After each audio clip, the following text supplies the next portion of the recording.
It's 11 p.m. You're now tuning in to TVS Nightline with me, Douglas Elliott. Tonight's top stories.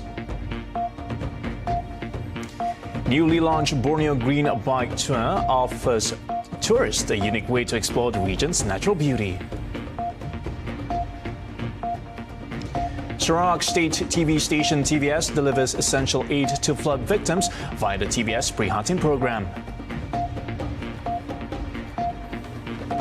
And in world affairs, Hamas hands over 3 Israeli hostages as part of the 5th prisoner exchange under a fragile Gaza ceasefire.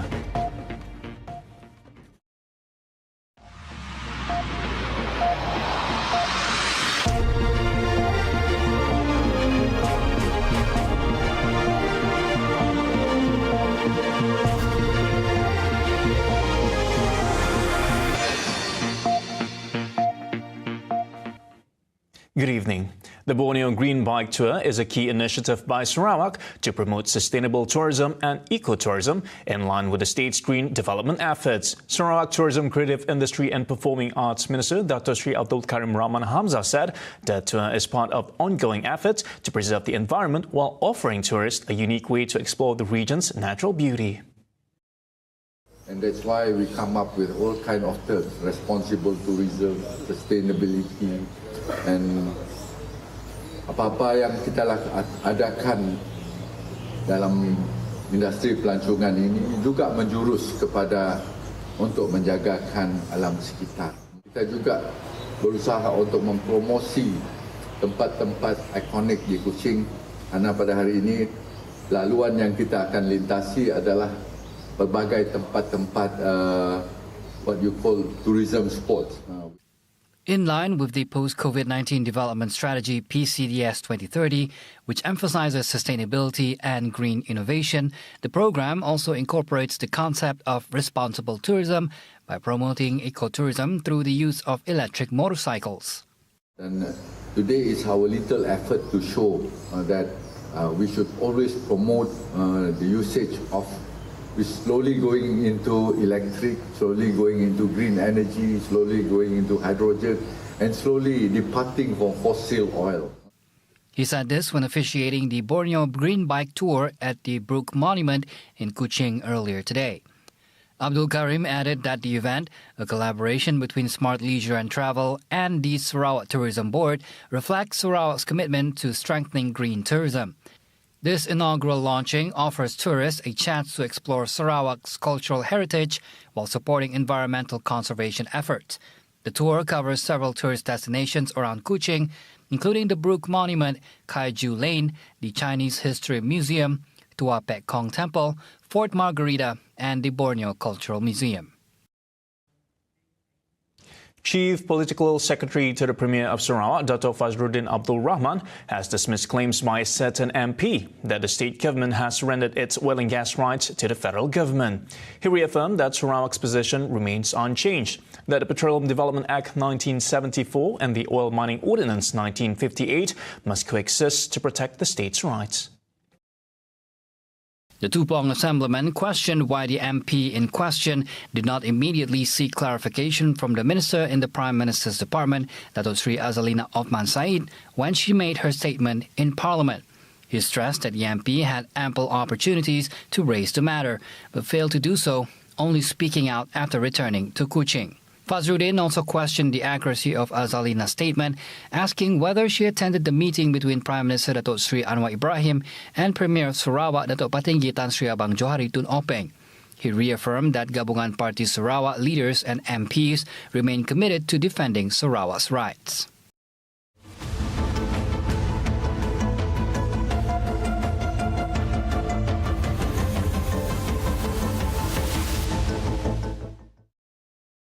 Ministry of Education MOE anticipates high cost for repairing schools and facilities damaged by flooding in Sabah and Sarawak. Its Minister Fadlina Side stated that this estimate is based on preliminary assessments which reveal widespread damage to schools and ministry premises affected by the recent floods. Fadlina added that her ministry is currently identifying the affected premises and determining the cost of repairs. Moving forward, Fadlina said cleanup operations at flood-affected schools are being carried out to ensure students can return for in-person learning as soon as possible. For schools that cannot reopen in time for the upcoming school term, online learning will be implemented. Teachers have been prepared with learning modules and activities to conduct virtual classes. Moved by the plight of those devastated by the recent flood in Bintulu and MIRI, TVS continues its commitment to community welfare, delivering essential aid to flood victims through the TVS Prihatin program. In collaboration with the Sarawak Public Works Department JKR, this initiative marks TVS's first corporate social responsibility effort of the year, aiming to support families affected by floods and a landslide tragedy in Kampung Lereng Bukit.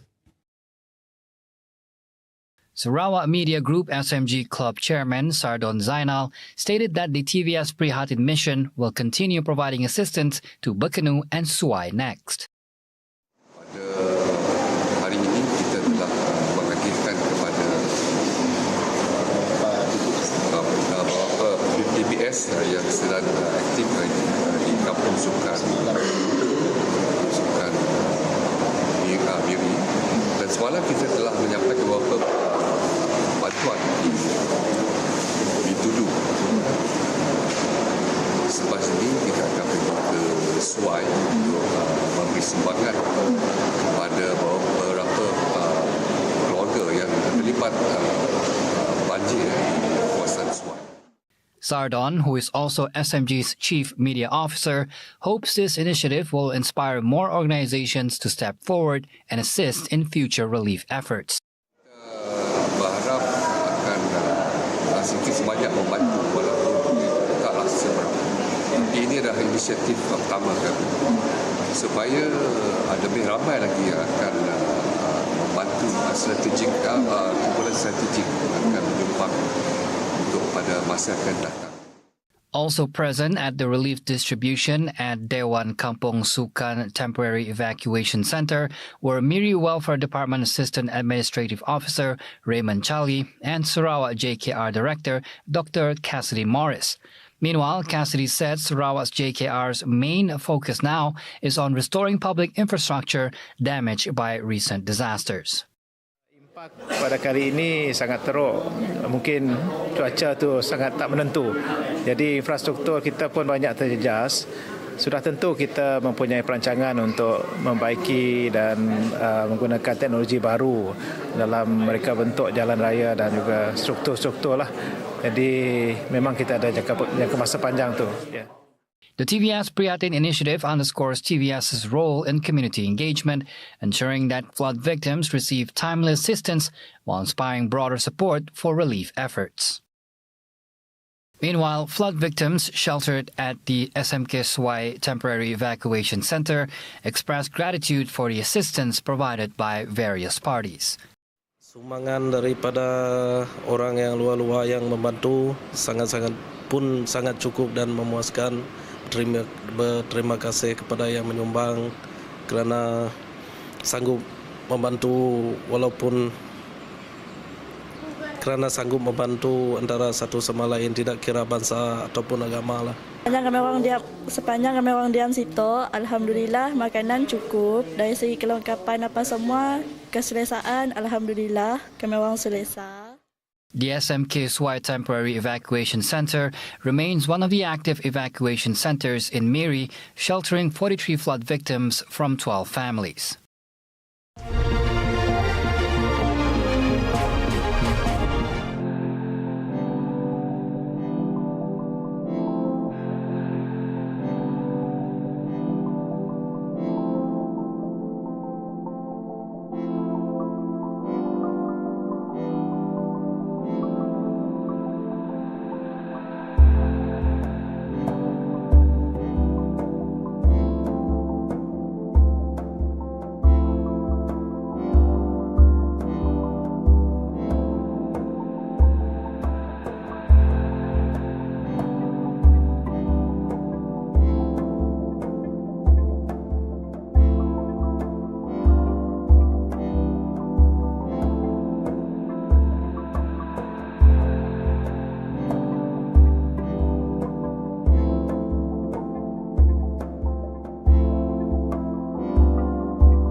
Back with world news, Hamas handed over 3 Israeli hostages today as part of the 5th exchange on the fragile Gaza ceasefire, with 183 prisoners held by Israel due to be released later in the day. The swap comes after U.S. President Donald Trump proposed clearing out the Gaza Strip of its inhabitants and for the United States to take over the Palestinian territory, a plan that has sparked global uproar and been rejected by Hamas. Jubilant crowds in Israel's commercial hub Tel Aviv cheered as they watched live footage of the 3 hostages flanked by masked gunmen brought on stage in Deir el-Balah before being handed over to the International Committee of the Red Cross. The stage was festooned with a banner bearing images of destroyed Israeli armored vehicles and a dejected-looking Benjamin Netanyahu, Israel's prime minister. Dozens of armed Hamas fighters had formed a cordon around the open area where the release took place, apparently to control crowds of onlookers. The 3 hostages were identified as Eli Sharabi, Or Levi, and Ohad Ben-Ami. Palestinian militants led by Hamas have so far freed 18 hostages in exchange for around 600 mostly Palestinian prisoners released from Israeli jails. The ceasefire, mediated by Qatar, Egypt and the U.S., aims to secure the release of 33 hostages during the first 42-day phase of the agreement. Negotiations on the second stage of the ceasefire were set to begin on Monday, but there have been no details on the status of the talks. 3 Baltic states cut ties with Russia's power grid today to join the European Union's network, culmination of a years-long process that gained urgency with Moscow's invasion of Ukraine. Estonia, Latvia and Lithuania, all former Soviet republics now in the European Union and NATO, had wanted to block Russia's ability to geopolitically blackmail them via the electricity system.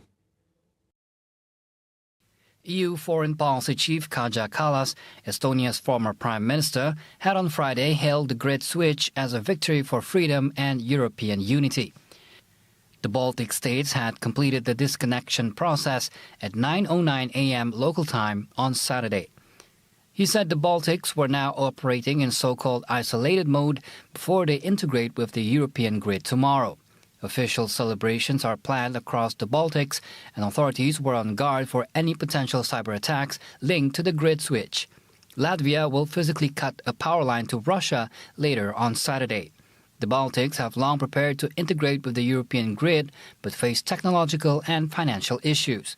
The switch became more urgent after Russia invaded Ukraine in 2022, spooking the Baltic states into thinking they could be targeted.